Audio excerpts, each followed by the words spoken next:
Hello traders எல்லாருக்கும் வணக்கம். இன்றைக்கி வந்து மார்க்கெட் கொஞ்சம் சைலண்ட்டாக இருந்துச்சு. நம்ம நேற்றே சொல்லியிருந்தோம், நேற்று வீடியோ வந்து பார்த்துருந்தவங்களுக்கு வந்து நல்லாவே தெரியும்.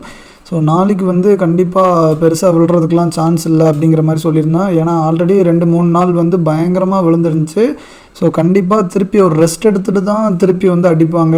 திருப்பியும் பெரிய ஃபால் வந்து இன்றைக்கி இருக்காது அப்படிங்கிற மாதிரி சொல்லியிருந்தோம். அதே மாதிரி தாங்க நடந்திருக்கு. ஸோ நிஃப்டி வந்து எக்ஸாக்ட்லி ஜீரோவில் வந்து முடிச்சிருக்காங்க. பாயிண்ட் சம்திங் கூட ப்ளஸ்லேயோ மைனஸ்லேயோ இல்லைங்க. ஸோ கரெக்டாக ஜீரோவில் வந்து முடிஞ்சிருக்கு. நேற்றுக்கும் இன்றைக்கும் உள்ள டிஃப்ரென்ஸ் வந்து நேற்றே வந்து சொல்லியிருந்தேன், இங்கே வந்து 50 DMA வந்து ரீச் பண்ணிட்டோம். ஸோ 50லேருந்து லைட்டாவது சப்போர்ட் வரும் அப்படிங்கிற மாதிரி சொல்லியிருந்தேன். அந்த 50லேருந்து வர சப்போர்ட் வந்து எவ்வளோ தூரம் போகுனா, யூஸ்வலி அந்த 20 EMA வேறு போகுங்க. திருப்பி அந்த 20 EMA மேலேருந்து இழுத்து விடுவாங்க. இது எல்லாமே நான் டே சார்ட்டில் வந்து சொல்கிறேங்க. 50லேருந்து ஏற்ற ட்ரை பண்ணுறது வந்து 20 வரை போகும். திருப்பி 20லேருந்து பயங்கரமாக இழுத்து விடுவாங்க.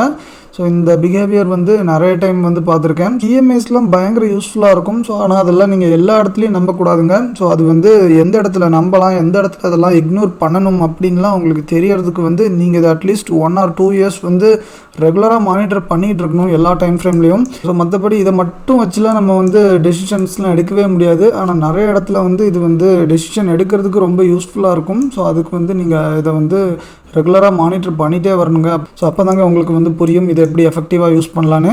ஸோ அப்புறம் இங்கே என்ன 20 EMA வரை போகணும் இல்லை, ஆனால் அதுக்கு முன்னாடியே இழுத்துட்டாங்க அப்படிங்கிற மாதிரி நீங்கள் நினைப்பீங்க. ஸோ ஸ்பாட் சார்ட் மட்டும் பார்த்தோன்னா அப்படி தாங்க தெரியும். ஃபியூச்சர்ஸ் சார்ட் வந்து நீங்கள் எடுத்து பாருங்கள். ஸோ எக்ஸாக்ட்லி எங்கேருந்து டச் ஆகி திரும்பி இருக்குன்னு பாருங்கள். ஸோ 20 EMA வேறு போயிருக்கு. ஸோ அதுக்கப்புறம் அங்கேருந்து ஃபுல்லாக எழுத்துருக்காங்க. ஸோ இதுதாங்க இந்த ஸ்பாட் சார்ட்டை மட்டும் பார்த்தோன்னா உங்களுக்கு வந்து என்ன நடக்குதுன்னு ஒன்றுமே தெரியாது. ஃபியூச்சர்ஸ் சார்ட் தாங்க எல்லாமே. ஸோ அதில் தாங்க ஒரு அருமையான மேட்டர் வந்து இருக்குது. ஸோ இந்த ஸ்பாட் சார்ட்டுக்கும் ஃபியூச்சர்ஸ் சார்ட்டுக்கும் நடுவில் இருக்கிற கோரிலேஷன் வச்சு தாங்க என்னோட கோர்ஸில் வந்து நான் வந்து ஃபுல்லாக டீட்டெயில்டாக எக்ஸ்பிளைன் பண்ணியிருப்பேன். ஸோ ஒன்றுனால இன்னொன்று வந்து எப்படி இம்பேக்ட் ஆகுது ஸோ அப்படிங்கிற கான்செப்ட் வச்சு தாங்க நாங்கள் வந்து நிறைய அனலைஸ் பண்ணுவோம். ஸோ சும்மா இந்த EMA CPR இதெல்லாம் மட்டும் வச்சு நாங்கள் அனலைஸ் பண்ண மாட்டோங்க. இது எல்லாத்தையும் தாண்டி இன்னும் நிறைய விஷயங்கள் வந்து பார்ப்போம். ஸோ இன்ட்ரெஸ்டடாக இருந்தீங்கன்னா நீங்கள் வந்து காண்டாக்ட் பண்ணலாம் ஸ்க்ரீனில் தெரியுற இந்த நம்பருக்கு. ஸோ இன்றைக்கி பேங்க் நிஃப்டி எக்ஸ்பைரிங்க. ஸோ அதையே சொல்ல மறந்துட்டேன். ஸோ இன்றைக்கி வந்து ஒரு 22K வந்து ப்ராஃபிட் பண்ணியிருந்தோம். ஸோ இந்த ரிவர்சல் வந்து நம்ம வந்து எக்ஸாக்ட்லி ப்ரெடிக்ட் பண்ணியாச்சு. ஸோ இங்கே வந்து எக்ஸாக்ட்லி மந்த்லி டைனமிக் ஜோன்ஸ் வந்து இருந்துச்சுங்க. ஸோ அதே டைமில் ஃபியூச்சர்ஸ்லேயும் பாருங்கள். ஸோ அங்கேயும் ஒரு சப்போர்ட் வந்து இருந்துச்சு. சிபிஆரோட S1 வந்து இருந்துச்சு. அது பக்கத்துலேயே டெய்லி டைனமிக் ஜோன்ஸும் இருந்துச்சுங்க. ஸோ பேங்க் நிஃப்டிலலாம் பார்க்கும்போது நாங்கள் ஃபின் நிஃப்டிலையும் சில கன்ஃபர்மேஷன்லாம் எடுப்போம். ஃபின் நிஃப்டிலையும் ஒரு இம்பார்ட்டண்ட்டான லெவல் வந்து இருந்துச்சு. ஸோ இந்த எல்லா இம்பார்ட்டண்ட் லெவலும் கான்ஃப்ளூயன்ஸாக சேரும்போது இங்கே பாருங்கள், இந்த 10:30 கேண்டில் வந்து பாருங்க. ஸோ பர்ஃபெக்டான ஒரு ரிவர்சல் கேண்டில். ஸோ இது வந்து டிராகன் ஃப்ளை டோஜி அப்படிங்கிற மாதிரி சொல்லுவாங்க. ஸோ கொஞ்சம் ஹேமர் மாதிரி இருக்கும். அந்த ஹேமர் இல்லை ட்ராகன் ஃப்ளை டோஜி இந்த மாதிரி என்ன வந்தாலும் இந்த இடத்துல நம்ம வந்து ரிவர்சல் ட்ரேட் வந்து எடுக்கலாம். ஸோ அப்படிங்க ஒரு ட்ரேட் எடுத்து தாங்க 22K பக்கம் வந்து வந்துச்சு. இங்கேருந்து பையர்ஸ் வந்து நல்லா சப்போர்ட் பண்ணாங்க. ஸோ அதுக்கப்புறம் பார்த்தோன்னா ஒரு ட்ரெண்ட் லைன் வந்து ஃபார்ம் ஆன மாதிரி தெரிஞ்சிச்சு. ஸோ இதையும் நம்ம குரூப்பில் அப்டேட் பண்ணியிருந்தோம். ஸோ இது வந்து நாள் ஃபுல்லாக பிரேக் ஆகிறதுக்கு சான்ஸே இல்லை அப்படிங்கிற மாதிரி சொல்லியிருந்தேன். ஸோ ஏன்னா 48,000 பயங்கரமாக புட்டோய் வந்து பில்ட் ஆகிட்டுருக்கு. ஸோ 48,000 உடைக்க விட மாட்டாங்க. ஸோ அதனால் இந்த லைன் வந்து பிரேக் ஆகாது அப்படின்னு நினச்சேன். ஸோ ஆனால் பார்த்தோன்னா கடைசி இந்த லைன் வந்து பிரேக் பண்ண வச்சுட்டாங்க. ஸோ இங்கேருந்து பிரேக் ஆனாலும் பரவாயில்லைங்க, பெருசாக ஃபால் ஆகலை. நம்ம சொன்ன மாதிரி அந்த 48,000 வந்து பிரேக்கே பண்ணலை. நாள் ஃபுல்லாக நல்லா ஹோல்ட் பண்ணி அதுக்கப்புறம் EODயில் அதுக்கு நல்ல மேலேயே க்ளோசிங் வந்து வச்சுட்டாங்க. இன்றைக்கி இந்த இடத்துல 48,000க்கும் கீழே ஒரு 130-140 பாயிண்ட் போயிருந்துச்சுங்க. ஸோ இந்த இடத்துல கூட 48,000ஓட புட்ஸ் வந்து நிறைய பேர் வந்து ஹோல்ட் பண்ணியிருந்தாங்க தைரியமாக. ஸோ அப்போவே எனக்கு வந்து தோணுச்சு இன்றைக்கி வந்து இதுக்கு மேலே பெருசாக ஃபால் வராது, மெதுவாக மேலே தான் ஏற பார்க்கும் அப்படின்னு. ஸோ ஃபியூச்சர்ஸ் சார்ட்லேயும் அதே மாதிரி ஒரு ட்ரெண்ட் லைன் வந்து இருந்துச்சுங்க கரெக்டாக. ஸோ அதுவும் பிரேக் ஆகிறப்ப தாங்க ஸ்பாட்லேயும் பிரேக் ஆச்சு 135க்கு. நிஃப்டியில் வந்து என்ன நடந்திருக்குன்னு பாருங்கள். பேங்க் நிஃப்டி கரெக்டாக 10:30க்கு ஏற ஸ்டார்ட் ஆச்சுங்க. ஸோ அதே டைமில் நிஃப்டியும் இங்கே வந்து நல்லா ஏற ஸ்டார்ட் ஆயிருந்துச்சு. ஸோ இங்கே சிபிஆரோட S1 வந்து இருந்துச்சு இங்கேயும். ஸோ இது நல்லா ஏறினது எவ்வளோ தூரம் வந்து எக்ஸாக்ட்லி போயிருக்குன்னு பாருங்கள். ஸோ நம்மளோட சிபிஆர் வரதாங்க போச்சு. சிபிஆர் கூட டைனமிக் ஜோன்ஸும் இருந்துச்சுன்னா அது வந்து ஒரு நல்ல கான்ஃப்ளூயன்ஸ். ஸோ ஆனால் டெய்லி ஜோன்ஸ் மட்டும் இல்லைங்க, வீக்லி ஜோனும் அந்த இடத்துல இருந்திருக்கு. ஸோ அதனால் இது ஒரு முரட்டுத்தனமான கான்ஃபிடென்ஸுங்க. ஸோ இங்கேருந்து ரிவர்சல் வரும், இன்றைக்கி இதை வந்து கிராஸ் பண்ணவே பண்ணாது அப்படிங்கிறத நம்ம வந்து ஸ்டூடெண்ட்ஸ் கிட்ட மார்க்கெட் ஆரம்பிக்கிறதுக்கு முன்னாடியே சொல்லிட்டோம். அதே மாதிரி இங்கேருந்து பாருங்கள் எவ்வளோ பெரிய ரிவர்சல்னு. ஸோ இங்கே நல்ல ரிவர்ஸ் ஆன மாதிரி ஆச்சு. அதுக்கப்புறம் பயங்கரமாக மேலே போச்சு. என்னடா பிரேக் பண்ணிடுவானோ அப்படிங்கிற மாதிரி பயந்தேன். அதுக்கப்புறம் பாருங்க டாப் சிபிஆர்லேருந்து ஃபுல்லாக எழுத்துட்டாங்க. ஸோ நிறைய சிபிஆர் ட்ரேடர்ஸ் வந்து என்கிட்ட கேட்குற ஒரே டவுட் வந்து இந்த 3 லைனில் எங்கே ட்ரேட் எடுக்கலாம் அப்படிங்கிற மாதிரி கேட்பாங்க. உண்மையிலே இதுக்கு வந்து ஒரு கரெக்டான பதிலே கிடையாதுங்க. ஏன்னா இந்த சிபிஆர் வந்து ஒரு மொத்த ஜோனாக தாங்க கன்சிடர் பண்ணணும். ஸோ இந்த பாட்டம் லைனில் இருந்தால் ரிவர்சல் வரும், இந்த மிட் லைனில் இருந்தால் வரும், இல்லை இந்த டாப் லைன்லேருந்து வரும் அப்படிங்கிறத யாராலையும் சொல்லவே முடியாதுங்க. ஸோ நிறைய டைம் இந்த மாதிரியா இருக்குங்க, கீழே லைன்லேருந்து இழுக்க ட்ரை பண்ணுவாங்க, அதுக்கப்புறம் பார்த்தோன்னா அப்படியே மேலே நல்லா போகும், அப்புறம் மேலே லைன்லேருந்து இழுப்பாங்க. அதனால் இந்த 3 லைனும் சேர்த்து நீங்கள் ஒரு இம்பார்ட்டன்ட் ஜோனாக தாங்க நீங்கள் வந்து நோட் பண்ணி வைக்கணும். ஸோ இன்றைக்கி வந்து அதுக்கு ஒரு பர்ஃபெக்டான எக்ஸாம்பிளுங்க. ஸோ நான் இந்த டைனமிக் ஜோன்ஸ் இப்போதைக்கு ஹைட் பண்ணிக்கிறேன், சிபிஆர் மட்டும் வச்சு காட்டுறேன். ஸோ இங்கே பாருங்கள், இந்த 3வது லைன், அதாவது பாட்டம் லைன்லேருந்து நல்ல ரிஜெக்ஷன் வந்து வந்திருக்குங்க. ஸோ நீங்கள் ஒரு வேளை இந்த இடத்துல ட்ரேட் எடுத்துட்டீங்கன்னா கண்டிப்பாக அந்த டாப் லைனுக்கும் மேலே தாங்க நீங்கள் வந்து எஸ்எல் வைக்கணும். ஸோ அது எஸ்எல் பெருசாக இருக்குது அப்படின்னு நீங்கள் வந்து ஃபீல் பண்ணிங்கன்னா இந்த கீழ் லைனில் நீங்கள் எடுக்கவே கூடாதுங்க. ஸோ நிறைய டைம் கீழேருந்தே அப்படி இழுத்துருவாங்க, மேலே போகிறதுக்கு சான்சஸ் வந்து கொடுக்க மாட்டாங்க. ஆனால் அந்த மாதிரி விஷயத்துக்கு நீங்கள் வந்து பயந்து ஃபோமோ ஆகி கீழே லைனில் எடுத்தீங்கன்னா ஸோ கண்டிப்பாக மேலே லைனுக்கும் தாண்டி எஸ்எல் வைக்கிறதுக்கு நீங்கள் ரெடியாக இருக்கணும். அப்படி நீங்கள் பெரிய எஸ்எல் வைக்க ரெடியாக இல்லைன்னா தயவு செஞ்சு அந்த ட்ரேட்லாம் எடுக்காதீங்க. இங்கே பாருங்கள், இங்கேருந்து இழுக்க ட்ரை பண்ணாங்க, அதுக்கப்புறம் மிட் லைன்லேயும் பாருங்கள், மிட் லைன்லேருந்தும் நல்லா இழுக்க ட்ரை பண்ணாங்க. ஸோ அதுக்கப்புறமும் மேலே போச்சுங்க. அப்புறம் மேலே போனதுக்கப்புறம் அந்த டாப் லைன்லேருந்து இழுத்து விட்டாங்க.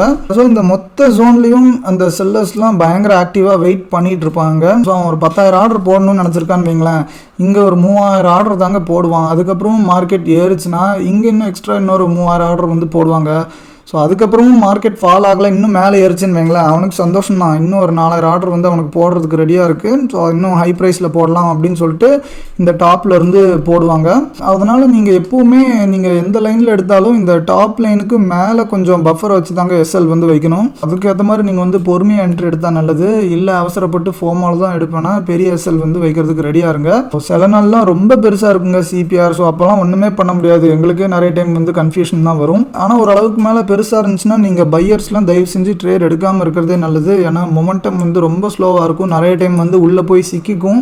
ஸோ இந்த மாதிரிலாம் மார்க்கெட் வந்து நிறைய பிஹேவியர் வந்து காட்டுங்க. ஸோ அதெல்லாம் நீங்கள் பல வருஷமாக இதோட பிஹேவியர் வந்து நோட்டீஸ் பண்ணி பார்த்தா தாங்க தெரியும். சும்மா ஓவர் நைட்டில் இந்த கான்செப்ட் என்ன அப்படின்னு பார்த்துட்டு இது ஒரு சப்போர்ட்டு இல்லை ரெசிஸ்டன்ஸாக இருக்கும், ஸோ இதை வச்சு அப்படியே ட்ரேட் எடுக்கலாம் அப்படிங்கிற மாதிரி ஜாலியாக எடுத்துட முடியாது. ஸோ இது பயங்கர ஒரு பவர்ஃபுல்லான மெத்தட் தான். ஆனால் கண்டிப்பாக நிறைய வருஷம் வந்து எக்ஸ்பீரியன்ஸ் இருக்கணுங்க, நிறைய நாலேஜும் இருக்கணும்.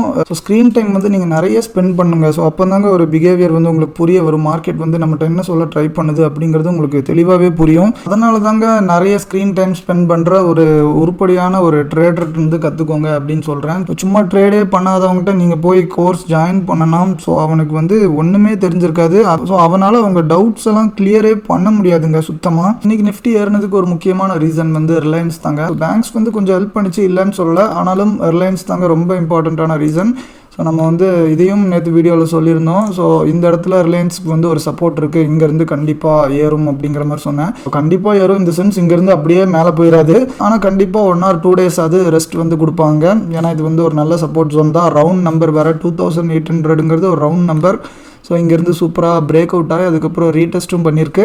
அதனால் இங்கேருந்து நல்லா ஷார்ட் பண்ணவங்களாம் 170 ரூபா 180 ரூபாய்க்கு மேலே வந்து ப்ராஃபிட்டில் வந்து இருக்காங்க.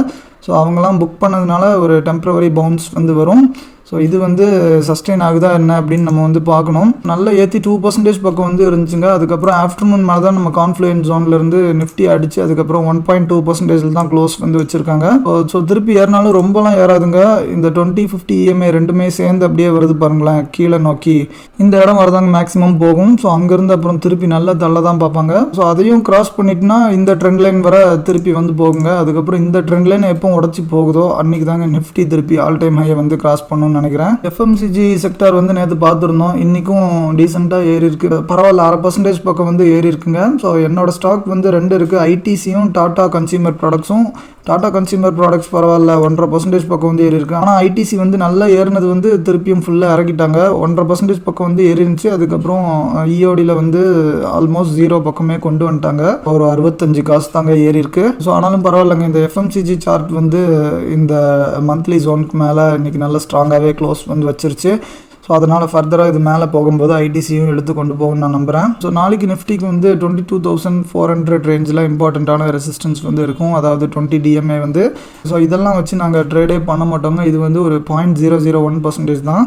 ஸோ இங்கேயே எல்லாத்தையும் ஓப்பனாக சொல்லிட முடியாது, ஆனாலும் நீங்கள் இந்த லெவல்ஸ் வந்து யூஸ் பண்ணனா மோஸ்ட் ஆஃப் தி டைம்ஸ் வந்து பெர்ஃபெக்டாக ஒர்க் ஆகும். அந்த 22,400 பக்கமே வேறு ஏதாவது ஒரு கான்ஃப்ளூயன்ஸ்லாம் கிடைக்குதா அப்படின்னு பாருங்கள். ஸோ நீங்கள் சிபிஆர், டைனமிக் ஜோன்ஸ் இதெல்லாம் தான் யூஸ் பண்ணணும்னு இல்லைங்க, நீங்கள் வேறு ஏதாவது யூஸ் பண்ணிவிட்டு அது வந்து டீசெண்டாக ஓரளவுக்கு ஒர்க் ஆகிற மாதிரி தெரிஞ்சால் கூட நீங்கள் அதுலேயே நீங்கள் வந்து நிறைய கான்ஃப்ளூயன்ஸ் வந்து தேடலாம். ஆல்ரெடி உங்களோட சக்ஸஸ் ரேட் வந்து ஒரு 50-60% இருக்குன்னா ஒரு 70-80% வரை நம்ம வந்து இம்ப்ரூவ் பண்ண ட்ரை பண்ணலாம் இந்த மாதிரி கான்ஃப்ளூயன்ஸ்லாம் எடுக்கிறதுனால. நம்மளோட கான்ஃப்ளூயன்ஸோட சக்ஸஸ் ரேட் வந்து 90 to 95க்கு மேலே இருக்குங்க. நான் வந்து சும்மா வாயிலேயே பேசக்கூடாது அப்படிங்கிறதுக்கு தான் டேட்டா வந்து எடுத்துகிட்டு இருக்கேன். இந்த மந்த் எண்டு இல்லை அடுத்த மந்த் எண்டு வந்து நான் வந்து டேட்டா வந்து ரிலீஸ் பண்ணுறேன். ஆனால் என்ட்ரி எக்ஸிட்லாம் என்னால் சொல்ல முடியாதுங்க. ஆனால் இந்த அளவுக்கு சக்ஸஸ் ரேட் இருந்திருக்கு அப்படின்னு மட்டும்தான் நான் வந்து காமிக்க முடியும். மற்றபடி என்ட்ரி எடுத்ததுக்கான டீட்டெயில்டான ரீசன் வந்து நான் வந்து சைடில் மென்ஷன் பண்ணியிருப்பேன், அதெல்லாம் என்னால் காட்ட முடியாதுங்க, சாரி. இந்தியா விக்ஸ் கூட நம்ம வந்து ப்ரெடிக்ட் பண்ணியிருந்தோங்க, அதுவும் கரெக்டாக வந்திருக்கு. இந்த இடத்துல ரெஸ்ட் எடுக்கும்னு சொன்னால் இன்றைக்கி ஏற பார்த்துச்சு, ஆனாலும் இறக்கி விட்டாங்க. ஸோ 18.3 சம்திங் வரை டச் பண்ணிவிட்டு இறங்கிட்டுங்க. ஸோ இந்த 18 கிராஸ் பண்ணி நல்லா சஸ்டெயின் ஆனால் 20-22 வரலாம் போகும். அதுக்கு தான் நான் வந்து வெயிட் பண்ணிகிட்ருக்கேன். ஸோ நான் மட்டும் இல்லைங்க, எல்லா செல்லர்ஸும் பல வருஷமாக அதுக்கு தான் வெயிட் பண்ணிகிட்ருக்காங்க, என்றைக்கிடா ஏறும் அப்படின்னு.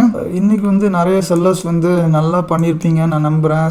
ஸ்ட்ராங்கிள்லாம் போட்டவங்களுக்கு டீசெண்டாக போயிருக்குன்னு நினைக்கிறேன். பேங்க் நிஃப்டி எக்ஸ்பைரி, உங்களோட எக்ஸ்பீரி வந்து எப்படி இருந்துச்சுன்னு மறக்காம கமெண்ட் செக்ஷனில் கமெண்ட் பண்ணுங்கள். இந்த மாதிரி அனாலிசிஸ் வந்து டெய்லி போடணும்னா சொல்லுங்கள். ஒரு 2-3 பேர் தான் கேட்டாங்க, ஆனால் யாருமே இந்த மாதிரி வீடியோஸ் வந்து பார்க்குறதில்ல. முன்னாடியே 1-2 டைம் வந்து போட ட்ரை பண்ணேன், ஆனால் யாருமே பார்க்கலங்கிறதுனால தாங்க நான் வந்து டோட்டலாக ஸ்டாப் பண்ணியிருந்தேன்.